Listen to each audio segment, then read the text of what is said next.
আল্লাহ পাক রব্বুল আলামিন পবিত্র কোরআনের সূরাতুত তাহার 55 নং আয়াতের মধ্যে আল্লাহ বলেন,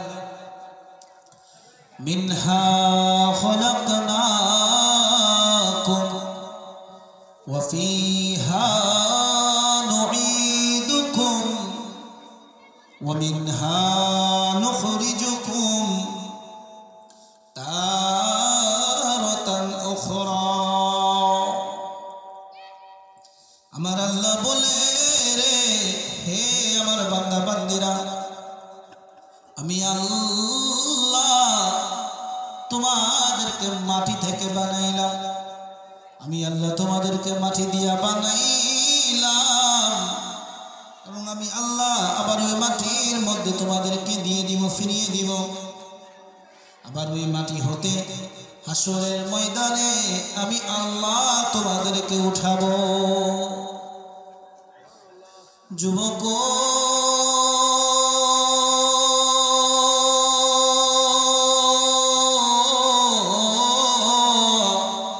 বন্ধু, চিন্তা করে দেখো না, আমরা যারা আছি রে, প্রত্যেককে কবরের মধ্যে যেতে হবে, প্রত্যেকটা মানুষকে মরতে হবে। বলেন না, তাতে কোনো সন্দেহ আসেনি? আমি আপনি যে কবরের বাসিন্দা, আমরা সকলে যে কবরের প্যাসেঞ্জার, তাতে কোনো সন্দেহ আছে? আমরা সবাই একদিন দুনিয়ার জমিন থেকে বিদায় নিব, কথা বলেন ঠিক কিনা? কারণ দুনিয়া ক্ষণস্থায়ী, দুনিয়া এই ক্ষণস্থায়ী জিন্দেগির মধ্যে আমরা সবাই পড়ে আছি ধোঁকার মধ্যে। কিসের মধ্যে? ধোঁকার মধ্যে। এই যে টাকা পয়সা, ধন দৌলত, বাড়ি গাড়ি, নারীর পিছনে ছোটাছুটি করছি, এই সন্তানের মায়া ভালোবাসা মোহাব্বত, আল্লাহ বলছেন, বান্দা ওয়ামাল হায়াতুদ দুনিয়া ইল্লা মাতাউল গুরুর। আবার আল্লাহ বলেন, বান্দা গো, তোর এই পার্থিব জিন্দেগিটাই হলো ধোঁকা। আল্লাহ কি বলছেন? তোমার এই পার্থিব জিন্দেগিটাই হলো ধোঁকা। বন্ধুরে আমার,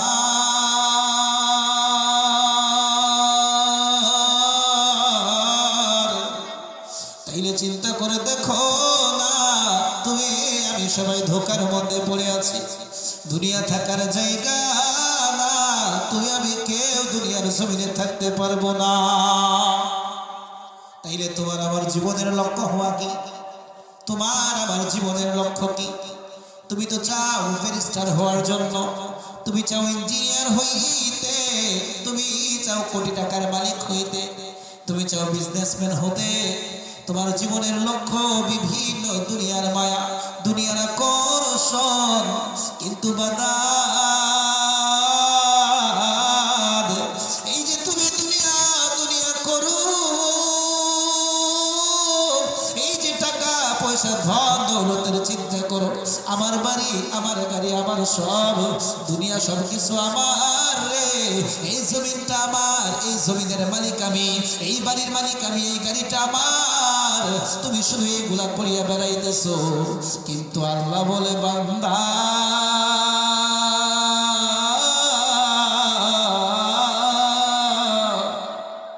তোর এই জিন্দেগিটাই হলো ধোঁকা। তোমার আমার সকলের এই জিন্দেগিটা কি? ধোঁকা, ছলনাময় বস্তু ছাড়া আর কোনো কিছুই না। চিন্তা করে দেখেন, আপনি কি ভাবছেন যে প্রথমে কৈশোর জীবনটা আপনি কাটাবেন, তারপর যৌবনকালটা আপনি কাটাবেন, তারপর বার্ধক্যে উপনীত হবেন, এরপরই আপনি দুনিয়ার জমিন থেকে বিদায় নেবেন? আপনি এটা ভাবছেন? বাজান, আপনি কি দেখেন না, কত ছোট্ট শিশু, 10 বছরের বাচ্চা মার কাছ থেকে বলে, ও মা,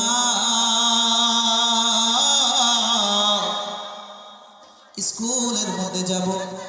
অটো চলে আসছে, অটো ওর মধ্যে উঠে যায়, স্কুলের মধ্যে যাবে বলে মার কাছ থেকে বিদায় নেই। হাসি খুশি বাচ্চাটা মার কাছ থেকে যখন বিদায় নিল, অটোর মধ্যে উঠল রে, হঠাৎ করে ট্রাক একটা অ্যাক্সিডেন্ট করিয়া ওই সন্তান হঠাৎ করে দুনিয়ার জমিন থেকে বিদায় নেয়। এরকম হয় না? এরকম ঘটনা ঘটছে না? বাজার অনেক সন্তান আছে রে, এই যে কিছুদিন আগে কসবার জমিনে চাপিয়া গ্রামের একটি সন্তান পরীক্ষার্থী ছিল।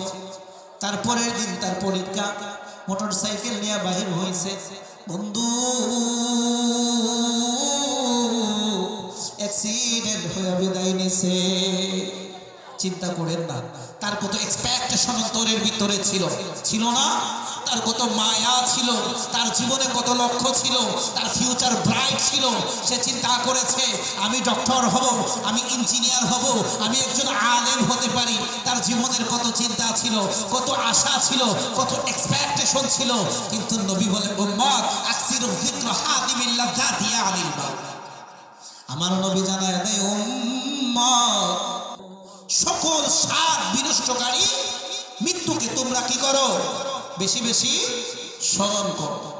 আপনি ভাবছেন আপনি শুধু দুনিয়া নিয়ে পড়ে থাকবেন, আপনি ভাবছেন আপনি টাকার পিছনে ছুটবেন, আপনার জীবনে লক্ষ্য হলো বাড়ির মালিক হব, গাড়ি কিনবো, একটা দামি একটা মোটরসাইকেল কিনে ঘোরাফেরা করব, পোশাক দামি দামি কাপড় পরিধান করব, দামি জুতা পরে তারপর গাড়ি নিয়ে কি করব? বের হব। হাতের মধ্যে দামি একটা ঘড়ি থাকবে, চুলগুলি একটু স্টাইলিশ হবে, শার্টের এইরকম করে বাটনটা খুলে দিব, খুলে দিয়ে যখন রাস্তার মধ্যে বের হব, অনেক স্মার্ট নারীরা আছে আমার দিকে তাকাবে, তাদেরকে আমি আকর্ষিত করব, তাদের সাথে বন্ডিং ক্রিয়েট করব, তাদের সাথে ভালো কমিউনিকেট রাখবো। এইভাবে আমার জীবনের লক্ষ্য হয়ে গেছে। আল্লাহ বলে বান্দা হাইয়া আলাস সালাহ, কল্যাণের জন্য শোনা। আল্লাহ বলে আসসালাতু খায়রুম মিনান নাওম। মুআজ্জিন বারবার আহ্বান করছে আর ঘুমাই থাকিস না, কল্যাণের জন্য আয়, আর ঘুমাই থাকিস না, ঘুম থেকে নামাজ উত্তম। আল্লাহর ডাকে আল্লাহর দিকে চলে আসো না। আল্লাহ বলে আলাম ইয়াহনি, বান্দা তোদের কি এখনো সময় আসে নাই? লিল্লাযিনা আমানু, যারা ঈমান এনেছে। আপনারে আমারে ডাকে রে, আর ঘুমায় থাকিও না, দুনিয়া দুনিয়া করিও না। ও বন্ধু আসলে আমি মাওলাকে একবার সিজদা করো। ও যুবক ভাই, কথাগুলি গভীর মনোযোগ দিয়া চিন্তা করবেন, কারণ আপনার ভিতরে দুনিয়ার মায়া, আপনার ভিতরে দুনিয়ার মোহাব্বত। মা আছে রে, কিন্তু মার খেদমত তুমি করতে পারো না। বাবা আছে, বাবার খেদমত তুমি করো না। কারণটা কি রে? দুনিয়ার অধিক আকর্ষণের ধোঁকায় তুমি পড়েছ। দুনিয়া অধিক আকর্ষণের মধ্যে পড়ে আপনি আল্লাহকে ভুলে গেছেন, আমার নবীকে ভুলে গেছেন। মার সম্মান, মার ইজ্জত, বাবার সম্মান, বাবার খেদমত, সব কিছু আপনি ভুলে গেছেন। কথা বলে ঠিক কিনা? একটা নারী আপনার জীবনে অনেক প্রায়োরিটি পায়। একটা গার্লফ্রেন্ডের জন্য যুবক তুমি তোমার যৌবন কালটাকে শেষ করে দিচ্ছ। জাস্ট একটা নারী, একটা নারীর ভালোবাসা পাওয়ার জন্য তুমি তোমার মার কাছ থেকে ডিস্টেন্স হয়ে যাচ্ছ, তুমি তোমার বাবার কাছ থেকে ডিস্টেন্স হয়ে যাচ্ছ। মাকে মা বলে ডাকতে তোমার লজ্জা হয়। যুবক, মাকে আলাদা করে দিয়েছো, বাবাকে আলাদা করে দিয়েছো, তাদেরকে বৃদ্ধাশ্রমের মধ্যে রেখে আসছো। এরকম হয় না? একটা নারীর মায়াই আল্লাহ কি তোমাকে এজন্য পাঠাইছে? আল্লাহ বলে বান্দা না না, আল্লাহ বলেন and I did not create the jinn and mankind except to worship me. আল্লাহ বলছে বান্দা গো, ও বান্দা বান্দিরা, আমি আল্লাহ জিন ও মানব জাতি দুনিয়ার জমিনে পাঠাইলাম একমাত্র আমি আল্লাহর গোলামি করার জন্য। কেন পাঠাইলেন? আপনাকে আমাকে আল্লাহ কেন পাঠাইলেন? আল্লাহর গোলামি করার জন্য, আল্লাহর ইবাদত করার জন্য। কিন্তু বলেন না, ওই ইবাদতের মধ্যে মনোযোগ আপনার আছে? ওই ইবাদতে মনোযোগী আছেন? এই কথা বলেন। যুবক যারা আছো, ছোট ছোট যে সন্তানরা আছো, কথা বলতে হবে। ইবাদতের মধ্যে আমাদের মনোযোগ আছে? জোরে বলতে হবে, আওয়াজ নাই? আওয়াজ করে বলেন। ছোট ছোট ভাই যারা আছো সবাই আওয়াজ করে বলো, ইবাদতে মনোযোগ আছে? কেন মনোযোগ নাই? কারণ দুনিয়ার মায়া তোমাকে, শয়তান তোমাকে পারফেক্টলি গ্রাস করে ফেলেছে। শয়তান তোমাকে পারফেক্টলি কি করেছে? গ্রাস করে ফেলেছে। শয়তানের সাথে তোমার ভালো একটা সম্পর্ক হয়ে গেছে। শয়তানের সাথে কি হয়েছে? ভালো একটা সম্পর্ক হয়েছে। আল্লাহর সাথে তোমার ভালো সম্পর্ক নাই। আল্লাহর সাথে কি নাই? ভালো সম্পর্ক তোমার নাই। শয়তানের সাথে খুব সুন্দর সম্পর্ক। শয়তান যা করলে রাজি হয়, শয়তান যা করলে খুশি হয়, তুমি সেটার মধ্যে স্যাটিসফাইড। শয়তানের দিকে চলছো, শয়তান যা বলছে তুমি শুনছো, কিন্তু আল্লাহ বলে বান্দা না না না, ওয়ালা তাত্তাবিউ খুতুওয়াতিশ শাইতান, বান্দা তোরা শয়তানের পদাঙ্ক অনুসরণ করিস না, ইন্নাহু লাকুম আদুউম মুবিন। আবার আল্লাহ বলে বান্দা গো, এই শয়তান তোমার প্রকাশ্য শত্রু। শয়তান কি? আমরা শয়তানকে কি বানাইছি? বন্ধু বানাইয়া ফেলছি। শয়তানকে বন্ধু বানাইয়া ফেলছি। কারণ আপনি একটু থিঙ্কিং করে দেখেন, আপনি একটু চিন্তা করে দেখেন, আপনি ফজরের সালাত আদায় করেন না? ফজরে পড়েন? এখানে যারা আসছি নামাজ পড়েছি, ফজরের নামাজ অনেকেই পড়ি নাই, তাই না? ফজরের সালাত আদায় করি না। জোহরের সময় ব্যস্ততার শেষ নাই, আসরের সময় খেলাধুলা নিয়ে ব্যস্ত, মাগরিবের সংকীর্ণ সময় শেষ হয়ে যায়, আর ইশারের সময় খাবার দাবার ব্যস্ততা, টিভি মোবাইল এগুলি চাপাচাপির মধ্যে মগ্ন। নামাজের দিকে ব্রক্ষেপ আমরা করি না। কথা কর ঠিক কিনা? বন্ধুরে আমার, নামাজের মধ্যে তোমার কোনো মনোযোগ নাই। তুমি কি মরবা না ওই কবর,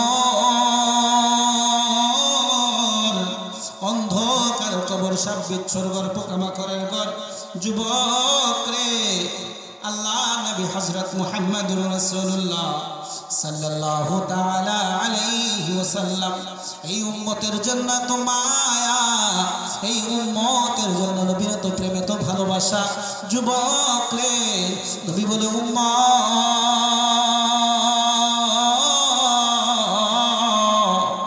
আমি জাহান্নাম থেকে বাঁচানোর জন্য চেষ্টা করি, আমি তোমাদের কোমর ধরে টান দে, কিন্তু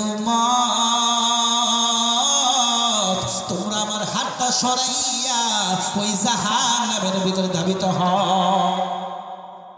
দেখেন না নবীর কত মায়া। উম্মত যদি কিছুর মধ্যে কষ্ট পায়, উম্মত যেই কাজের মধ্যে কষ্ট পায়, আল্লাহ বলছে বান্দা আমার নবীও সেটার মধ্যে কষ্ট পায়। বলেন না সুবহানাল্লাহ। নবীর উম্মতের প্রতি কত মায়া, চিন্তা করেছেন? আপনি গুনাহের কাজে মগ্ন, আল্লাহ বলছে বান্দা আমার নবী তোমাদেরকে জাহান্নামের আগুন থেকে বাঁচানোর জন্য কোমর ধরে টান দেয়। কি ধরে টান দেয়? কোমর ধরে টান দেয়। আর তোমরা নবীর হাতটা ছুটিয়ে জাহান্নামের দিকে লাফায়া লাফায়া পড়ো, জাহান্নামের দিকে লাফায়া লাফায়া পড়ো। বন্ধুরে আমার, সে নবীর প্রতি ভালোবাসা আছে কিনা? আল্লাহ বলে বান্দা গো, কুল ইন কুনতুম তুহিব্বুনাল্লাহ ফাত্তাবিউনি ইউহিব্বুকুমুল্লাহ ওয়া ইয়াগফির লাকুম যুনুবাকুম ওয়াল্লাহু গফুরুর রহিম। আওয়াজ করে বলেন আল্লাহু আকবার। আল্লাহ বলে হাবিব, হাবিব রে আপনি আমার উম্মতদেরকে জানাইয়া দেন না গো।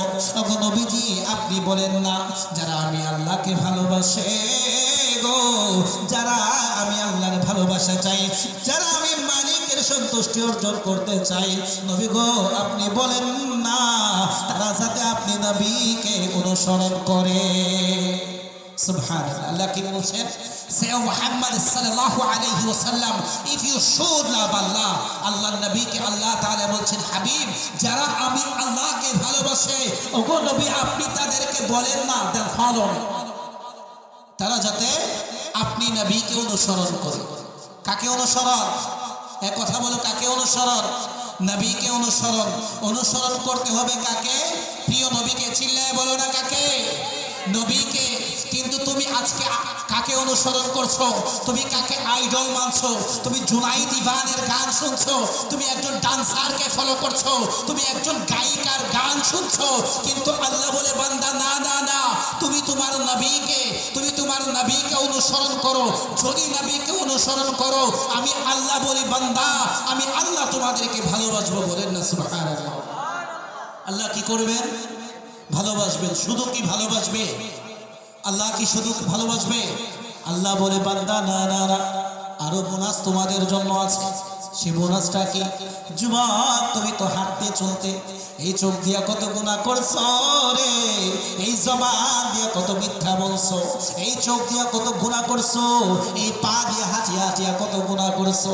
আল্লাহ বলে তোমরা যদি নবীর অনুসারী হয়ে যাও, নবীর আদর্শকে তোমরা যদি বাস্তবায়ন করো, নবীকে যদি নবীর সুন্নাতের হুবহু অনুসরণ তোমরা করো গো, আল্লাহ পাক রব্বুল আলামিন বলে বান্দা আমি আল্লাহ তোমাদেরকে ভালোবাসবো। শুধু ভালোবাসবো না রে বান্দা, আমি আল্লাহ তোদের জিন্দেগির সব গুনাহকে মাফ করে দিব। বলো না সুবহানাল্লাহ।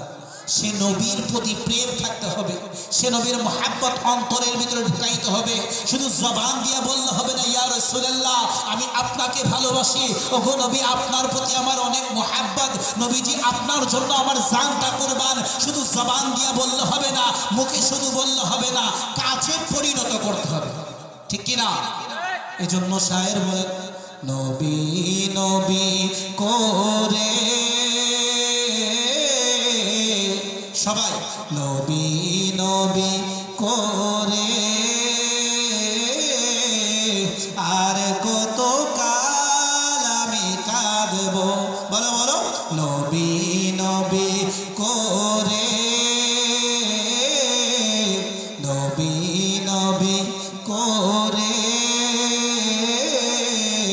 আর কত কাল আমি কাঁদব, নবী নবী করে আর কত কাল আমি কাঁদব। আপন নয়নে আপন নয়নে কবে জানি নূর নবীকে আমি দেখব, নবী নবী করে, আওয়াজ করে নবী নবী।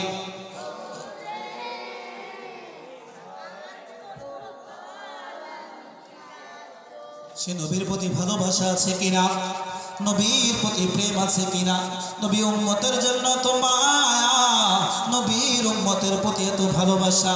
যুবক রে, উম্মত যদি কোনো কিছুর মধ্যে কষ্ট পায়, আল্লাহ পাক রব্বুল আলামিন বলে বান্দা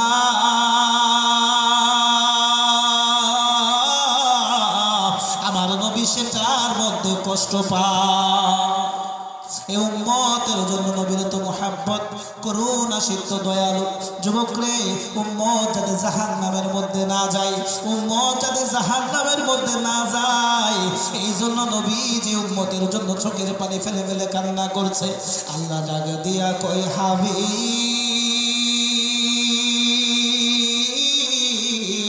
হাবিব গো, যারা ঈমান আনে নাই, যারা কি করে নাই, ঈমান আনে নাই, বলো না বলো না, যারা ঈমান আনে নাই, ইয়া রাসূলুল্লাহ যারা ঈমান আনে নাই তাদের কথা চিন্তা করতে করতে, তাদের কথা ভাবতে ভাবতে গো আপনি বুঝি আপনার জানটাকে কবজ করে ফেলবে। সুবহানাল্লাহ। আল্লাহ কি বলছেন ইয়া রাসূলুল্লাহ, যারা বেঈমান, যারা কি বেঈমান, যারা কাফের, যারা ঈমান আনে নাই, ইয়া রাসূলুল্লাহ ইসলামের ভিতরে ধাবিত হয় নাই, ওগো নবীজি আপনি তাদের কথা চিন্তা করতে করতে, তাদের জন্য কান্না করতে করতে, ইয়া রাসূলুল্লাহ আমার মনে হয় আপনি আপনার জানটাকে কুরবান করে দিবেন। সুবহানাল্লাহ।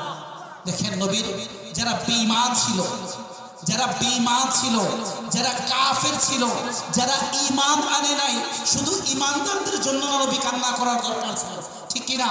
শুধু উম্মতের জন্য কান্না করার দরকার ছিল, কিন্তু আল্লাহ বলে না না না, ইয়া রাসূলুল্লাহ যারা ঈমান আনে নাই আমার মনে হচ্ছে তাদের জন্য কান্না করতে করতে ওগো নবীজি আপনি আপনার জীবনটাই না শেষ করে দিবেন।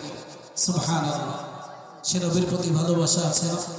এজন্য শায়ের বলেন উম্মতের মায়াই নবী কাঁদেন যারে যার, উম্মতের মায়াই নবী কাঁদেন যারে যার, মাফ করে দাও উম্মত গুনাহগার, মাফ করে দাও।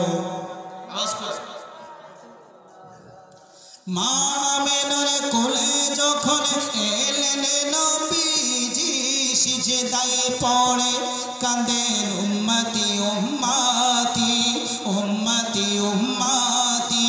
মা আমেনার কোলে যখন এলেন নবীজি সিজদায় পড়ে কাঁদেন উম্মতি উম্মতি উম্মতি উম্মতি। বলেন আল্লাহ রব্বানা মাহবুব আমার শুনো না, বলেন আল্লাহ রব্বানা মাহবুব আমার শুনো না। গুনাহগার উম্মতের জমিন পাক সরোবর, সবাই বলে মাফ করে দাও ও হে আল্লাহ উম্মত গুনাহগার, মাফ করে দাও ও হে আল্লাহ উম্মত গুনাহগার। আরে যেই নবীজির কারণে সৃজিল তো জাহান, সেই নবীকে ভালোবেসে নিল লামকা। আওয়াজ করে বলে সুবহানাল্লাহ। যেই নবীজির কারণে সৃজিল তো জাহান, সেই নবীকে ভালোবেসে নিল লামকাম, নিল লামকাম। আরে ফুল সিরাতে দেখিয়া দিবেন নবী কান্দিয়া, ফুল সিরাতে দেখিয়া দিবেন নবী কান্দিয়া। ও হে আল্লাহ উম্মত আমার কেমনে হবে পার, মাফ করে দাও।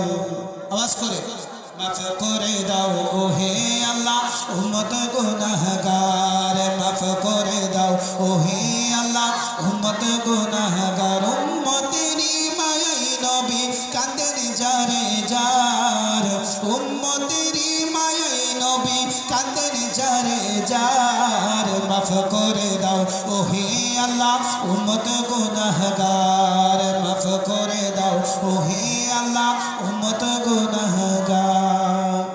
সুবহানাল্লাহ। বন্ধুরে আমার, আল্লাহ নবী উম্মতের জন্য চোখের পানি ফেলে ফেলে কান্না করছে। এই উম্মত যাতে জাহান্নামের মধ্যে না যায়, আমার আল্লাহ ডাক দিয়া কয় জিবরাইল,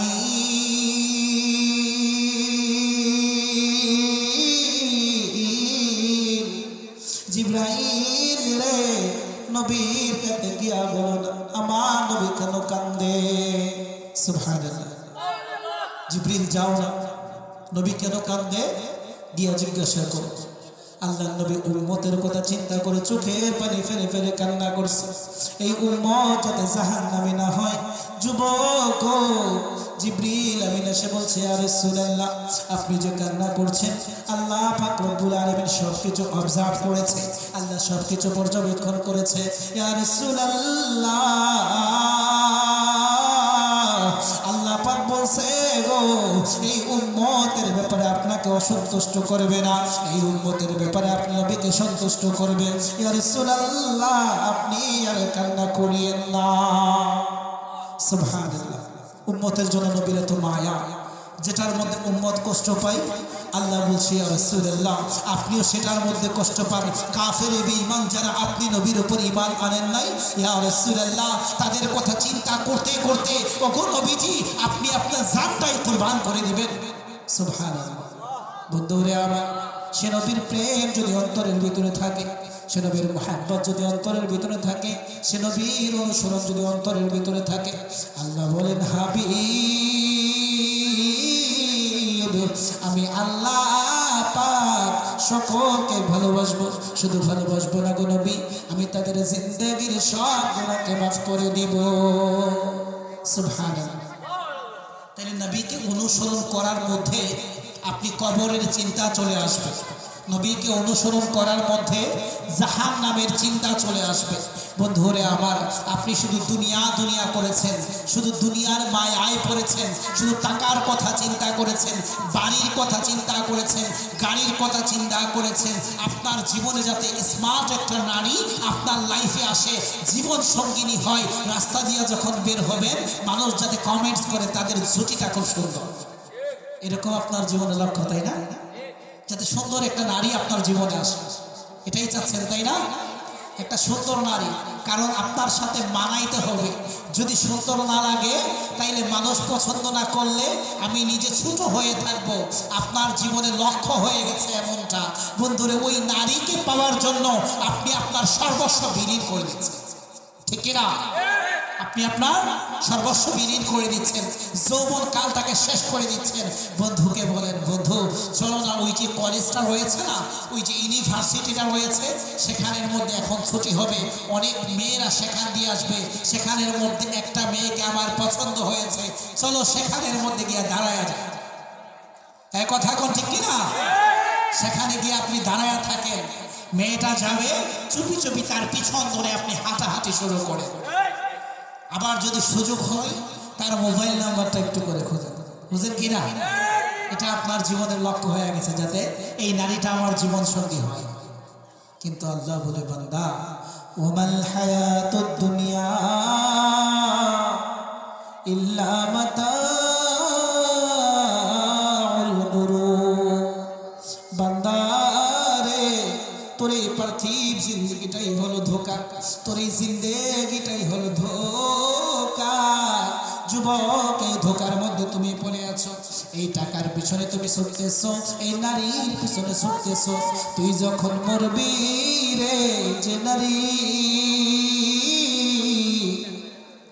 যে নারীর প্রতি এত মায়া, ঘর থেকে বাহির হইলে, তুমি যখন কাজের মধ্যে থাকতা, তুমি যখন চাকরির মধ্যে থাকতা, একটু পর পর ফোনটা হাতে নিয়ে ফোন দিত, স্বামী গো,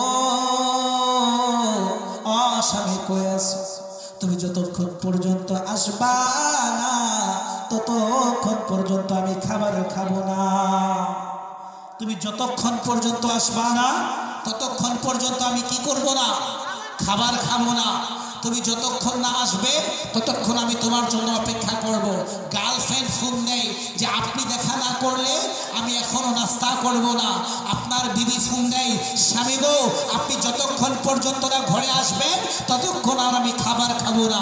কিন্তু বাজান, আপনি যখন মারা যাবেন, আপনি যখন কবর জগতের বাসিন্দা হয়ে যাবেন, বারজাকের জিন্দেগি যখন আপনি কাটাবেন, যুবক, একদিন, 2 দিন, 1 মাস, 2 মাস, 1 বছর, 2 বছর পর দেখবেন আপনার বিবি আর আপনার কথা স্মরণ করে না। আপনার বিবি দুনিয়ার মায়ায় পড়ে গেছে, আরেকজনের সংসারের মধ্যে গিয়া তারে ভালোবাসতেছে। কথা কোন ঠিক কিনা? এমনটা বন্ধুরা আমার, যে সন্তান ছোটবেলায়, বাবারা একটু চিন্তা করে দেখো, যাদের বাবা দুনিয়ার জমিন থেকে বিদায় নিছে, তারা ভাববা তোমার জিন্দগিটা এখন কেমন। যুবক, ছোট ছোট ছেলেরা, বাবা যখন ঘর থেকে বের হয়ে যায়, বাবা যখন কাজের মধ্যে যায়, পিছন থেকে এইভাবে আঙ্গুলটা টান দিয়া ধরতা, এইভাবে কাপড়টা টান দিয়া ধরতা, আর বাবারে বলতা, বাবা গো, অবাজান, আপনি কই যান? আমার সঙ্গে করে নিয়ে যান। আব্বু, আপনি কোথায় যাচ্ছেন? আমাকে নিয়ে যান। বাবা এইরকম বলতেন। কিন্তু বাজান, সেই বাবা যখন দুনিয়ার জমিন থেকে বিদায় হয়ে গেল, সে বাবা যখন মারা গেল, যুবক, তুমি সন্তান যখন আস্তে আস্তে বড় হইলা, তুমি সন্তান যখন বড় হইলা রে, গার্লফ্রেন্ড একটা হয়ে গেছে বা বিবি হইয়া গেছে, ভালোবেসে একটা মেয়েকে তুমি বিবাহ করছো, ওই স্ত্রী পাইয়া নতুন সংসার হইয়া তুমি তোমার বাবার কবর জিয়ারত করার সময়ও তোমার হয় না, ঠিক কিনা? নতুন সংসার করার পর স্ত্রীকে নিয়ে ব্যস্ত হয়ে যায় সন্তান। যে সন্তানটা বাবা ঘর থেকে বের হলে আঙ্গুলটা টান দিয়া ধরতো, কাপড়টা টেনে ধরতো, বাবা যখন ঘরের ভিতরে আসতো বুকের মধ্যে জড়ায়া ধরতো, বাবা মুখের মধ্যে চুম্বন করতো, বাবার প্রতি এত মায়া ছিল, বাবার প্রতি এত প্রেম ছিল, বাবার প্রতি এত ভালোবাসা ছিল। কিন্তু বাবা যখন মারা গেল, ওই সন্তান দেখবেন নতুন সংসার হইয়া বিবিকে নিয়ে ব্যস্ত, বাবার কথা আর মনে পড়ে। এটাই হলো রিয়ালিটি, এটাই হলো বাস্তবতা। মরার আগে একবার করো না, তোমার জানাজাটা হওয়ার আগে সালাতের সম্মুখীন হও না। আপনি পরের কেসের দিকে অনেক তাকিয়েছেন, পরের যে ঝোলা রয়েছে সেটার দিকে অনেক তাকিয়েছেন, পরের বক্সের দিকে অনেক তাকিয়েছেন। আজকে নিজের যে ডেস্ক রয়েছে, নিজের যে বিটক্যাশ রয়েছে সেটার দিকে একটু তাকান না। অর্থাৎ আপনি কবরের সামান গুছিয়েছেন কিনা এটা একটু চিন্তা করেন না। বন্ধুর কবরের মধ্যে গিয়ে এত চোখের পানি ফেললেন, বন্ধুর জানাজায় তো গেলেন, তারে কবরের মধ্যে তো শায়িত করেও আসলেন, কিন্তু বাজার বন্ধু মারা গেল, আপনাকে যে বার্তাটা দিয়েছে, আপনাকে যে মেসেজটা দিয়েছে সেটা একবার ভাবলেন না? আপনি যে ওই কবরের যাত্রী হলেন, আপনার বন্ধু মারা গেছে, যে বন্ধুরে আমিও তো দুনিয়ার রং তামাশায় ডুবেছিলাম, আমিও তো দুনিয়ার মোহে পড়েছিলাম, আমিও তো তোদের মতো আড্ডা দিয়েছিলাম, আমিও তো চায়ের দোকানে বসেছিলাম, আমিও তো দোকানের মধ্যে বসে আড্ডা দিয়েছিলাম, আমিও তো খেলাধুলায় মগ্ন ছিলাম, আমিও তো সময় পেয়ে কলেজের সামনে গিয়ে বসে থাকতাম, আমিও তো স্কুলের সামনে বসে থাকতাম। বন্ধুরে আমার, আজকে তুমি তাকায়া দেখো না, আমি কবরের বাসিন্দা, আজকে আমার জন্য কেউ কাঁদে না, আমার বন্ধু আমার জন্য আর অপেক্ষা করে না। আমি না আসলে সে খাবার খাইতো না, এটা আর হয় না, আমি না আসলে খেলাটা হইতো না, এটা আর হয় না। আজকে আমি কবরের মধ্যে চিল্লাই, আমি কবরের মধ্যে চিৎকার করি, আমার আওয়াজ কেউ শুনতে পায় না। কথা কথা কিনা বন্ধুরে আমার, উম্মুল মুমিনিন আম্মা জানা আয়েশা সিদ্দিকা রাদিয়াল্লাহু তাআলা তিনি বর্ণনা করছেন, একদা আমি ঘরের মধ্যে বসা ছিলাম, এমন অবস্থায় আল্লাহ নবী হযরত মুহাম্মদুর রাসূলুল্লাহ সাল্লাল্লাহু আলাইহি ওয়াসাল্লাম আসলেন। নবী আসার পর আমার অভ্যাস ছিল, নবী যখন আসতো আমি দাঁড়ায়া যাইতাম, নবী যখন আসতো আমি দাঁড়িয়ে যাইতাম। এটা হলো আম্মা জান আয়েশা বলছে। দেখেন নবীর প্রতি কত মহাব্বত, নবীকে কতটা ইজ্জত সম্মান করত। স্বামী আসছে, স্ত্রী কি করত? দাঁড়িয়ে যাইতো। কিন্তু আমাদের ঘরের বিবিরা স্বামী যদি যায় সে শোয়া থেকে ওঠে না। এক কথা কোন ঠিক কিনা? শোয়া থেকেও ওঠে না, বসা থেকে দাঁড়াবে তো দূরের কথা।